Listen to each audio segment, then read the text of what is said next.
Les vraies raisons de la dissolution d'ABBA, un récit de gloire, de cœur brisé et de résilience. L'annonce de la séparation d'ABBA, le plus grand groupe pop de tous les temps dans les années 70, a brisé le cœur de millions de fans à travers le globe, provoquant une onde de choc qui a résonné bien au-delà des frontières de la musique populaire. Mais saviez-vous que derrière leur rupture, au-delà des communiqués de presse soignés et des sourires forcés lors des dernières apparitions publiques, se cachaient des luttes profondément personnelles, des drames intimes qui ont miné les fondations du quatuor, des divorces douloureux aux combats acharnés pour la santé mentale, en passant par des pertes familiales profondes et insoutenables, le parcours du groupe n'a pas été uniquement centré sur la musique ou la perfection mélodique. L'excellence d'ABBA ne résidait pas seulement dans leur succès en tête des classements ou dans leur triomphe mondial à l'Eurovision, mais aussi dans leur capacité unique à capturer le cœur de millions de personnes grâce à leur talent musical inégalé, laissant un héritage indélébile qui influence encore les artistes et les tendances pop culturelles aujourd'hui. Dans la vidéo d'aujourd'hui, nous allons non seulement explorer les véritables raisons complexes et émotionnelles de la dissolution d'ABBA, mais également l'impact émotionnel dévastateur que cette implosion a eu sur chacun des membres. Restez à l'écoute pour un aperçu complet et détaillé de l'histoire méconnue d'ABBA, une saga humaine où le professionnalisme a tenté, en vain, de masquer la souffrance intime. Les origines d'ABBA, la convergence des vétérans suédois. ABBA, l'un des groupes pop les plus emblématiques et les plus influents de l'histoire de la musique enregistrée, a été formé à Stockholm, en Suède, en 1972. Leur aventure a commencé de la manière la plus romantique, mais aussi la plus risquée sur le plan professionnel, par la rencontre de deux couples unis, Björn Ulvaeus et Agnetha Fältskog, et Benny Andersson et Anni-Frid Lyngstad. L'originalité structurelle du groupe, fondée sur deux duos conjugaux, allait être à la fois leur plus grande force créative et leur plus fatale vulnérabilité. Les carrières solo et les premières rencontres. Avant ABBA, chaque membre avait déjà connu un succès individuel notable sur la scène musicale suédoise, une réalité qui les distinguait des groupes de garage traditionnels. Björn Ulvaeus a commencé sa carrière dans les années 60 en tant que membre du groupe folk Utnani Singer, un ensemble très populaire en Suède, dont le style était un mélange de folk traditionnel et de pop. Pendant ce temps, Benny Andersson était le claviériste des Hepstars, un groupe souvent surnommé les Beatles suédois en raison de leur popularité et de leur influence culturelle. Les Hepstars étaient connus pour leurs reprises de succès internationaux et leurs chansons originales, souvent composées par Benny, qui ont bien figuré dans les classements suédois. Les deux musiciens masculins se sont rencontrés pour la première fois en 1966 lors d'une tournée avec leurs groupes respectifs et ont rapidement noué une amitié profonde et une collaboration musicale naturelle. Ils ont ensuite commencé à collaborer en écrivant des chansons ensemble pendant leur temps libre, posant les bases de leur futur rôle de compositeurs légendaires. Agnetha Fältskog avait également une carrière solo très notable avant ABBA. Elle a sorti son premier single, Jag var så kär, J'étais si amoureuse, en 1967, qui est immédiatement devenu un hit en Suède. Dès ses 20 ans, Agnetha s'était imposée comme une artiste solo populaire dans la scène pop suédoise, connue pour sa voix mélodieuse, cristalline et ses compétences en composition, démontrant une maturité artistique précoce. Anni-Frid Lyngstad, ou Frida, a suivi une trajectoire similaire. Née en Norvège, elle a commencé sa carrière en Suède en remportant un concours national de talent en 1967 avec son style vocal inspiré du jazz et de la pop. Cette victoire lui a permis de décrocher un contrat d'enregistrement et de sortir plusieurs singles qui lui ont valu une reconnaissance nationale significative en Suède. La formation des couples et les prémices du groupe. La collaboration qui allait mener à ABBA a commencé de manière intime en 1969 lorsque Björn a rencontré Agnetha lors d'une performance télévisée. Ils se sont rapidement liés sentimentalement et se sont mariés en 1971. De même, Benny et Frida se sont rencontrés lors d'un festival de musique en 1969 et sont rapidement devenus un couple. Les deux couples se retrouvaient fréquemment et socialisaient, ce qui les amenait naturellement à des collaborations musicales informelles. Initialement, Björn et Benny écrivaient et produisaient des chansons ensemble, expérimentant différentes idées musicales. Ils ont rapidement remarqué que lorsqu'Agnetha et Frida ajoutaient leur voix, les chansons prenaient un son unique et distinctif que ni Björn ni Benny n'auraient pu obtenir seuls. Cette alchimie vocale entre les deux femmes est devenue l'ingrédient secret du succès futur. En 1970, ils ont joué ensemble pour la première fois en tant que quatuor sous le nom de Festfolk, un jeu de mots en suédois signifiant à la fois gens de fête et couple fiancé. Cependant, Cette première tentative n'a pas attiré beaucoup d'attention, et le projet a rapidement été mis de côté, considéré comme une expérience ponctuelle. Néanmoins, les membres ont continué à travailler ensemble de manière informelle et ont découvert que leurs voix combinées créaient une harmonie incroyablement distinctive. 2 ans plus tard, en 1972, les 4 ont décidé de former officiellement un groupe. Initialement, ils ont utilisé le nom Björn et Benny, Agneta et Annifrid, un nom peu pratique reflétant le fait qu'ils étaient encore perçus comme 2 duos séparés travaillant ensemble. Ils ont sorti leur premier single sous ce nom, People Need Love. La chanson a été un modeste succès en Suède et il est devenu clair que les 4 avaient un son unique et commercial en tant que groupe. Encouragés par la réponse positive, ils ont décidé de continuer en tant que quatuor. En 1973, le groupe a participé à la sélection nationale suédoise pour le concours Eurovision de la chanson avec la chanson Ring Ring. Bien qu'ils aient terminé à la 3e place, la chanson est devenue un hit en Suède et dans plusieurs pays européens. C'est à ce moment-là que leur manager, Stig Andersson, une figure clé de l'histoire du groupe, leur a suggéré de trouver un nom plus mémorable et commercialisable. Ils ont opté pour ABBA, un acronyme formé des premières lettres de leur prénom, Agneta, Björn, Benny et Annifrid. L'architecture du succès, Stig Andersson et la stratégie internationale. Au début de leur formation, ABBA a travaillé en étroite collaboration avec leur manager Stig Andersson, qui a joué un rôle clé, presque prophétique, dans la construction de leur image et de leur son. Stig, une figure bien connue de l'industrie musicale suédoise, avait précédemment travaillé avec Björn et Benny en tant que compositeur et producteur. Il croyait fermement que le potentiel de succès international du groupe résidait dans la création de chansons pop universelles, accrocheuses et ayant un large attrait. Stig les a encouragés, contre les usages de l'époque, à écrire en anglais pour atteindre un public plus large, une stratégie audacieuse qui finirait par porter ses fruits de manière spectaculaire. Entre 1973 et 1974, les membres du groupe ont passé de longues heures en studio, expérimentant différents styles musicaux. Benny Andersson et Björn Ulvaeus étaient les principaux compositeurs, commençant souvent par une mélodie simple et développant l'arrangement avec l'apport précieux d'Agneta et Frida.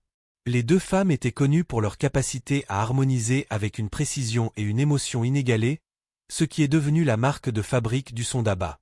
Pendant cette période formatrice, ils ont travaillé à affiner leurs arrangements vocaux avec l'expertise de Benny pour la mélodie et les compétences de Björn en guitare et en écriture de paroles, se complétant mutuellement dans un écosystème créatif presque parfait. Le triomphe de Waterloo et la consolidation. En 1974, ABBA a décidé de tenter à nouveau sa chance au concours Eurovision de la chanson, sachant que cela pourrait être une plateforme majeure pour une exposition internationale. Le groupe a choisi la chanson Waterloo, qui avait une mélodie entraînante, incroyablement accrocheuse et un son rock-pop bien différent des chansons traditionnelles de l'Eurovision de l'époque. Le choix de Waterloo était stratégique, le groupe visait à se démarquer avec un style pop énergique et moderne, rejetant l'approche folklorique ou lyrique. En préparation du concours, le groupe a travaillé intensivement sur sa performance, mettant l'accent sur la création d'une forte impression visuelle et vocale. Ils ont choisi des costumes flamboyants et mémorables et ont répété minutieusement, sachant qu'une présence scénique mémorable pouvait être tout aussi importante que la chanson elle-même.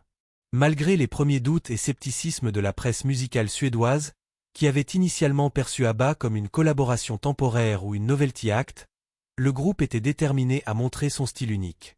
Après leur victoire retentissante à l'Eurovision avec Waterloo, ABBA a décidé de poursuivre leur carrière en tant que groupe à plein temps plutôt que de revenir à leur projet solo. Cela a marqué un tournant essentiel dans leur processus de formation, car ils avaient désormais une visibilité internationale et une voie claire à suivre. À partir de ce moment-là, la structure du groupe est devenue plus formelle, avec Björn et Benny s'occupant de la composition et de la production, tandis qu'Agneta et Annifrid prenaient en charge les voix principales. Ils ont également commencé à travailler avec une équipe plus large de musiciens et d'ingénieurs, affinant leur technique en studio et élargissant leur répertoire musical. Cette période de consolidation de leur collaboration et de recherche de leur identité distincte a jeté les bases de ce qui allait devenir l'un des groupes pop les plus réussis et les plus aimés de tous les temps. 2. Les luttes invisibles, quand les fondations personnelles s'effondrent. À mesure que le groupe évoluait à partir de ses premières collaborations en 1972 et s'envolait vers la gloire mondiale, les relations personnelles des membres renforçaient encore leurs liens créatifs. Cependant, les pressions colossales de la célébrité et les tournées constantes ont commencé à affecter insidieusement leur vie personnelle, conduisant à la séparation du groupe en 1982. L'implosion du premier couple, Agnetha et Björn. Les premiers signes alarmants de tension sont apparus en 1978 lorsque Björn Ulvaeus et Agnetha Fältskog ont commencé à rencontrer de graves problèmes conjugaux. Mariés depuis 1971, ils avaient accueilli leur premier enfant, Linda Ulvaeus, en 1973. Au sommet de leur carrière musicale, Agnetha se sentait souvent déchirée entre sa carrière et son rôle de mère. Malgré leurs efforts pour équilibrer travail et famille, les pressions de la célébrité ont pesé lourdement sur eux, provoquant des tensions croissantes. Les luttes personnelles d'Agnetha se reflétaient souvent, de manière presque prophétique, dans les thèmes plus sombres et introspectifs de la musique d'ABBA à la fin des années 70. Elle a avoué que le succès du groupe exigeait un travail constant, un engagement total, et qu'il était difficile de maintenir un semblant de normalité dans sa vie personnelle. Dans une interview poignante de 1977, Agnetha a confessé « C'était épuisant. On ne pouvait vraiment pas s'éloigner des exigences du groupe, et je me sentais souvent perdre le contact avec moi-même. » Bien que le couple ait essayé de maintenir une relation professionnelle au sein du groupe, la distance émotionnelle entre eux s'est accrue de façon irréversible. Agnetha avait du mal à supporter l'attention publique constante et le focus grandissant de Björn sur le groupe et ses projets futurs n'a fait qu'élargir l'écart entre eux. En 1979, le couple a officiellement divorcé. Agnetha a plus tard décrit cette expérience dans une interview en 1990 ans. « Je n'avais pas le choix, c'était soit le mariage, soit ma santé mentale. » Une déclaration révélatrice de la pression subie. Malgré le divorce, Agnetha et Björn ont continué à travailler ensemble au sein d'ABBA. Cependant, leur relation personnelle tendue a commencé à s'immiscer, de manière inéluctable, dans leurs interactions professionnelles. Le poids émotionnel du divorce rendait la collaboration de plus en plus difficile, et la tension était palpable pendant les sessions d'enregistrement. Les performances vocales déchirantes d'Agnetha sur des chansons comme The Winner Takes It All, écrites par son ex-mari, étaient perçues comme le reflet direct du chagrin qu'elle vivait, un sentiment qu'elle a confirmé plus tard. Les émotions dans cette chanson étaient réelles. Je traversais beaucoup de douleurs à l'époque, et il était difficile de ne pas laisser cela transparaître dans mon chant. Le deuxième écroulement, Benny et Frida. En parallèle des problèmes de Björn et Agnetha, Benny Andersson et Annifrid Lyngstad faisaient également face à des difficultés considérables dans leur mariage. Ils étaient en couple depuis 1969 et s'étaient mariés en 1978.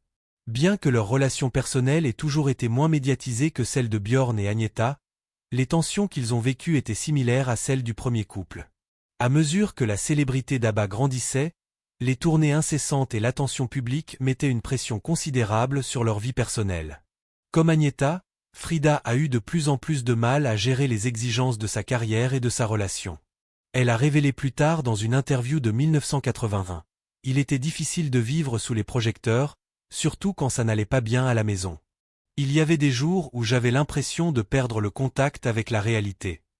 Le fardeau émotionnel d'être constamment sous les yeux du public, combiné aux pressions du calendrier implacable du groupe, a fini par peser sur leur relation. En 1980, Benny et Frida se sont séparés, et début 1981, ils ont officiellement divorcé.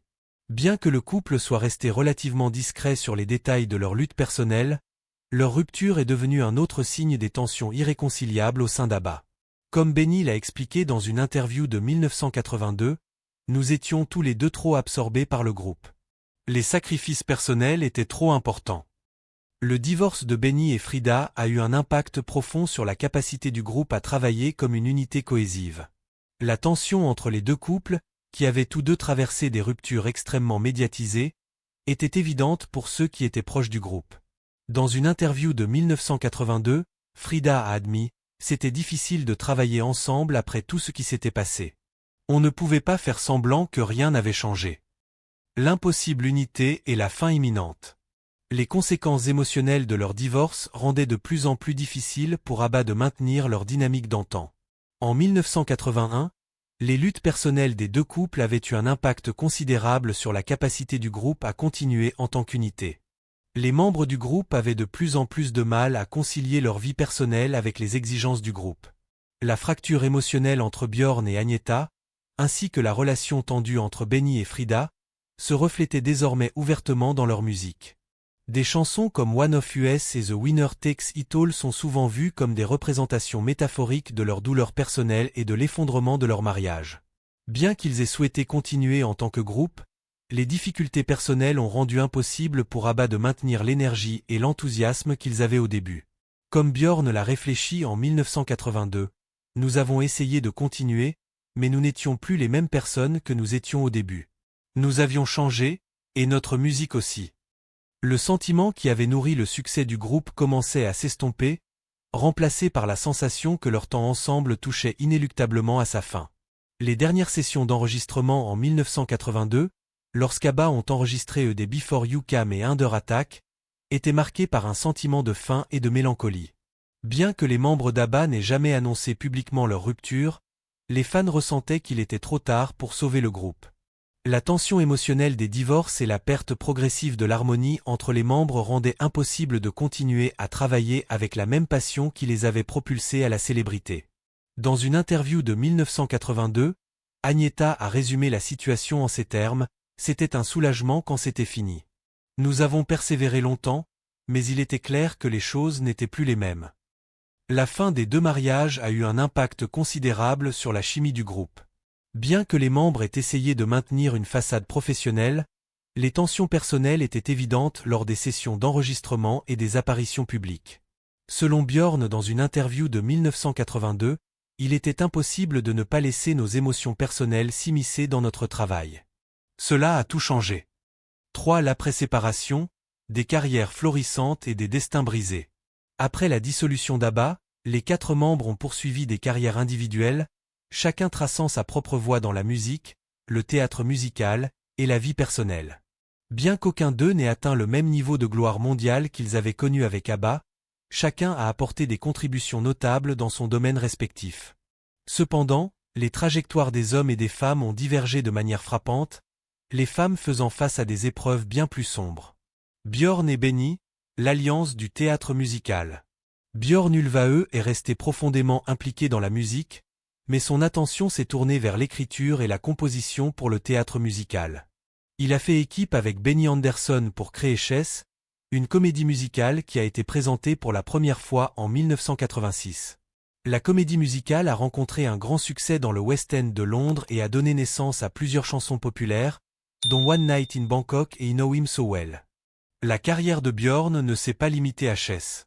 Dans les années 1990, il s'est impliqué dans un autre projet à succès, Mamma Mia, une comédie musicale basée sur les chansons d'ABBA.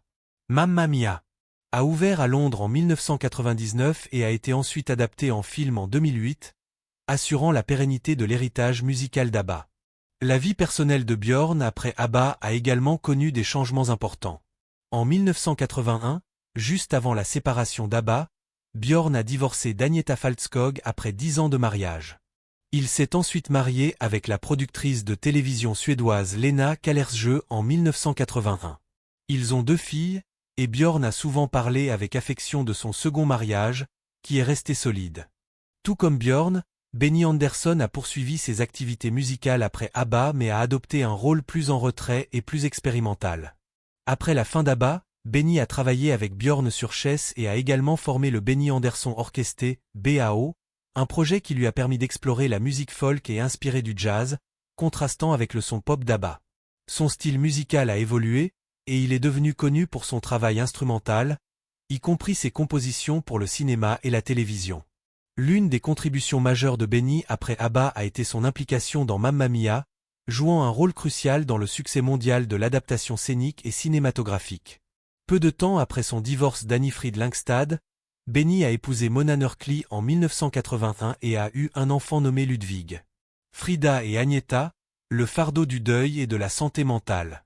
En contraste frappant, tandis que les hommes poursuivaient leurs carrières illustres et trouvaient un nouvel équilibre familial, Frida et Agnetha sont en grande partie restées en dehors de la lumière des projecteurs au cours des 4 dernières décennies, tombant plutôt d'un chagrin à un autre. Une mauvaise santé mentale, des relations brisées, des deuils familiaux et les décès d'un enfant et d'un mari. Annifrid Lyngstad a tenté de poursuivre sa carrière musicale en solo. Elle a sorti plusieurs albums solo, mais aucun n'a atteint le même niveau de succès que son travail avec ABBA. Son album de 1982, Something is Going On, produit par Phil Collins, comprenait le single à succès I Know There's Something Going On. Mais cela n'a pas suffi à raviver la célébrité qu'elle avait connue avec ABBA. Frida a eu du mal à trouver son identité après la séparation d'ABBA. Au fil des années, la santé mentale de Frida a commencé à se détériorer, et elle s'est de plus en plus retirée des événements publics. Dans une interview des années 1990, elle a avoué « J'étais perdue pendant un moment, et je sentais que je n'avais aucune direction réelle. ABBA était tout pour moi. » Décidant de rester à l'écart des projecteurs, Frida a cherché le bonheur domestique. Elle a vécu à Londres pendant un certain temps avant de s'installer en Suisse, où elle a épousé un membre de la famille royale allemande, le prince Reuss von Ploen, en 1992, devenant ainsi la princesse Annifried de Reuss. Mais la tragédie n'était jamais loin. En 1998, Anne Liselott Fredriksson, sa fille de son premier mariage, alors âgée de 30 ans, a été tuée dans un accident de voiture à New York. Et l'année suivante, Frida a perdu son troisième mari, le prince Reuss, victime d'un cancer en 1999. Les paroles de Frida après ces drames sont déchirantes. « J'ai tout perdu. On dirait que le sol a été enlevé sous mes pieds. Je ne sais pas comment j'ai fait pour continuer. » Agnetha Fältskog n'a pas eu une vie plus facile que Frida. La vie et la carrière d'Agnetha ont pris un tournant différent, marqué à la fois par des luttes personnelles et des tentatives pour trouver de nouvelles orientations. Malgré le succès immense qu'elle avait connu avec ABBA, sa carrière solo n'a jamais atteint les mêmes sommets. Dans des interviews, Agnetha a ouvertement parlé de sa lutte contre la santé mentale après le divorce. « Je me sentais vide, comme si tout ce pourquoi j'avais travaillé était perdu », a-t-elle déclaré dans une interview rare dans les années 90. C'était difficile d'échapper au regard du public. Les gens pensaient que j'avais tout, mais à l'intérieur, je luttais. Pendant cette période, Agnetha a été souvent décrite comme recluse. Elle s'est retirée de la vie publique et s'est isolée chez elle en Suède, essayant d'échapper à la presse et aux questions constantes sur sa vie personnelle. La rupture de son mariage avec Björn marquait la fin d'une époque pour Agnetha. Sa dépression était aggravée par le fait qu'elle faisait face simultanément à plusieurs sources de stress. La fin de son mariage, la dissolution d'ABBA, la pression pour poursuivre sa carrière musicale, et l'attente qu'elle maintienne une image publique de succès et de bonheur. Elle a ensuite révélé qu'elle avait trouvé difficile de gérer ses émotions à cette époque, disant « Je me sentais comme si je me noyais dans la tristesse. C'était une période sombre et il était difficile de voir la lumière au bout du tunnel. » À mesure que sa dépression s'intensifiait, Agnetha a commencé à consulter des médecins. Elle a été diagnostiquée avec une dépression clinique, une condition qu'elle a ensuite décrite comme étant « comme un trou noir ». Ce diagnostic a marqué un tournant décisif dans sa vie. Elle a commencé une thérapie et a pris des médicaments pour gérer sa dépression. « Il m'a fallu longtemps pour réaliser que j'avais besoin d'aide », a avoué Agnetha. « Je pensais que je pouvais le gérer seule, mais finalement j'ai compris que je ne pouvais pas. » Dans les années qui ont suivi son divorce, Agnetha a consacré une grande partie de son temps à élever ses enfants, Linda et Christian, et à trouver du réconfort dans sa vie familiale. Alors que sa dépression persistait, elle s'est éloignée des projecteurs, se retirant de l'attention médiatique constante entre 1980 et 1990. Malgré ces défis, Agnetha a progressivement commencé à sortir de sa dépression. À la fin des années 1990 et au début des années 2000, elle est lentement revenue à la musique, sortant My Coloring Book en 2004, un album de reprise qui a marqué son premier album en plus d'une décennie. Cet album était pour elle un moyen de renouer avec sa passion pour la musique et de commencer à guérir. « J'avais l'impression de me redécouvrir », a déclaré Agnetha dans une interview sur la sortie de l'album. Ce n'était pas une question de célébrité ou de succès. Il s'agissait de guérison, de retrouver de la joie dans ce que j'aimais. Au fil des décennies, les deux femmes ont également dû faire face au rappel constant de leur succès passé. Leur célébrité était souvent une épée à double tranchant. Bien qu'elles soient aimées par les fans, les attentes placées sur elles étaient lourdes. Elles étaient prises dans un cycle où elles tentaient de rester pertinentes tout en luttant avec des tragédies personnelles. Ce contraste avec les chemins suivis par Benny et Björn, qui ont continué à prospérer dans leur carrière et à trouver de nouveaux succès, a rendu les luttes de Frida et Agnetha encore plus marquées par l'isolement. 4. L'héritage d'ABBA et l'adieu final de l'ère voyage. Bien que les membres d'ABBA aient suivi des chemins différents après leur séparation, leur héritage commun en tant que l'un des groupes pop les plus influents de l'histoire n'a jamais disparu. À la fin des années 1990 et au début des années 2000, la musique d'ABBA a connu un regain d'intérêt massif grâce à Mamma Mia et à ses adaptations cinématographiques. Le groupe a été vu ensemble en public lors de la première de la comédie musicale Mamma Mia. La franchise musicale et cinématographique a insufflé une nouvelle vie à la musique d'ABBA, attirant ainsi une nouvelle génération de fans. Malheureusement, les événements de cette époque n'ont pas suffi à les réunir pour de nouveaux projets. Ce n'est qu'en 2018 qu'ABBA a choqué le monde en annonçant la sortie de nouvelles musiques pour la première fois en plus de 35 ans, marquant un moment que les fans d'ABBA attendaient depuis longtemps. L'annonce a été accueillie à la fois avec excitation et curiosité, car beaucoup se demandaient si la magie d'ABBA était toujours là après toutes ces années. Deux nouvelles chansons, Is-T a Faith in You et Don't Shut Me Down, ont été publiées en 2021 et ont prouvé qu'en dépit du passage du temps, le groupe possédait toujours la même alchimie qui en faisait un phénomène mondial. Is-T a Faith in You est une chanson réfléchie et nostalgique qui évoque le lien fort entre les membres, ainsi que leur reconnaissance du passé. Comme l'a expliqué Björn Ulvaeus dans une interview avec The Guardian. J'étais très ému quand j'ai écouté la musique. C'était comme revenir chez soi, mais d'une manière complètement différente. Cependant, la sortie de nouvelles musiques n'a pas annoncé une réunion complète d'ABBA. Le groupe n'a pas entrepris de tournée mondiale ni ne s'est engagé à réaliser d'autres enregistrements. Comme l'a dit Benny Andersson en 2018, nous n'avons pas besoin de jouer ensemble. Ce que nous avons fait était spécial, et l'est toujours, mais c'est du passé maintenant.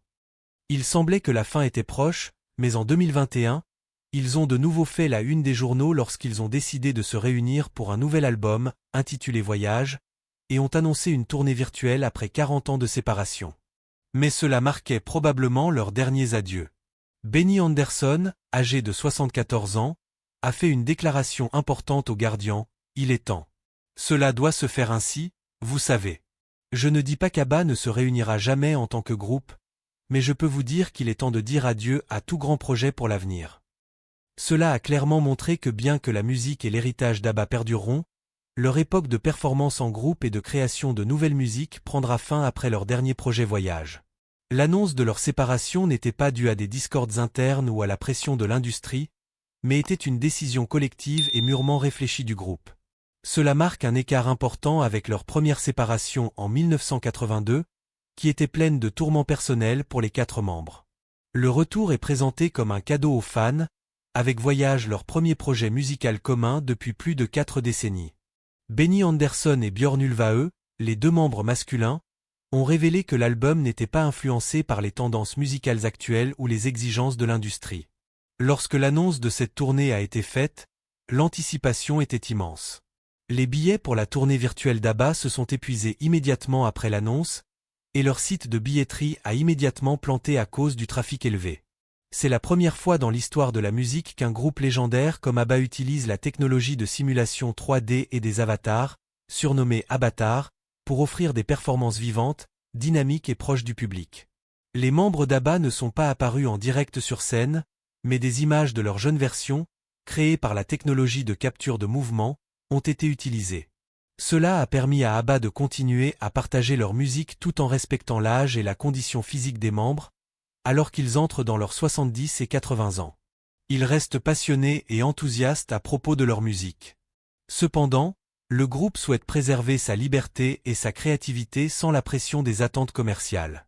Bien que leur tournée virtuelle soit devenue un énorme phénomène et ait attiré l'attention mondiale, ils veulent laisser un héritage musical sans être absorbés par les exigences d'une carrière continue. Nous voulions faire quelque chose avant de mourir, a partagé Björn Ulvaeus avec un sourire à la fois humoristique et sincère. De nombreuses manières, la réunion d'ABBA pour Voyage et leur tournée ont représenté le dernier chapitre d'une histoire qui a commencé au début des années 1970. La décision du groupe de se séparer en 1982 était pleine de tourments émotionnels, mais leur retour a été marqué par la chaleur, la camaraderie et le respect mutuel. Leur héritage, toutefois, continuera d'influencer des générations de fans et d'artistes bien après leurs derniers adieux.